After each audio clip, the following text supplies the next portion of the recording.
Нов случај на полов напад над малолетник во Свети Николско. За напад врз дете кое не наполнило 14 години, осомничен од полицијата е 59 годишен жител на Свети Николското село Горобинци.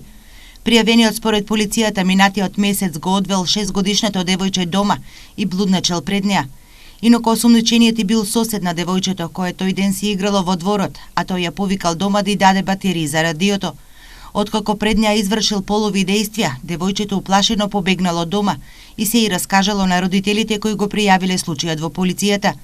59 годишниот педофил од Горобинци заработи кривична пријава, а судија во претходна постапка му одреди притвор во траење од 30 дена. Ова не е прв случај на полов напад врз малолетник во Свети Николско. Предходно 29 годишен Свети Николчанец се соблече на улица покажувајќи ја интимата пред 15 годишно девојче. Кривично од полицијата заработи и 41 годишен Свети Николчанец, кој полово се задоволувал пред 9 годишно девојче во влезот на зграда.